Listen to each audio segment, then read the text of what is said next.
سچ بولنا، صدق، سچائی۔ اسلام میں سچائی، صدق ایک بنیادی اخلاقی اور ایمانی قدر ہے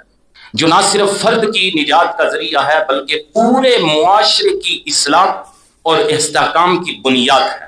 قرآن و سنت میں سچائی کو ایمان، نیکی اور کامیابی سے جوڑا گیا ہے اور جھوٹ کو ہلاکت، نفاق اور اللہ کی ناراضگی کا سبب قرار دیا گیا ہے۔ نبی کریم صلی اللہ علیہ وسلم نے سب سے پہلی اعلانیہ دعوت اسلام جب کوہ صفا پہ کھڑے ہو کر دی تو آپ کریم صلی اللہ علیہ وسلم نے لوگوں سے مخاطب ہو کے فرمایا ارأیتکم لو اخبرتکم ان خیلا بالوادی ترید ان تغیر علیکم اکنتم مصدقیہ۔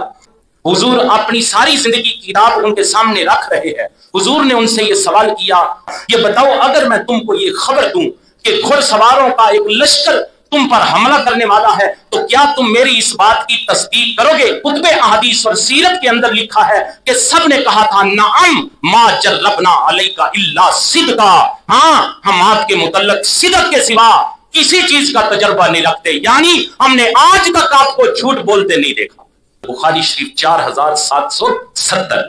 بخاری شریف میں حدیث نمبر 7 میں جب نبی کریم صلی اللہ علیہ وسلم نے ہرقل بادشاہ روم کو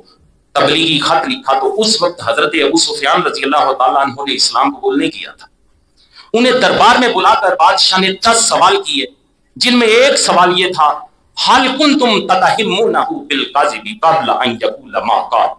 کیا ان کے دعوی نبوت کرنے سے پہلے تم ان پر جھوٹ کی تہمت لگاتے تھے؟ جس پر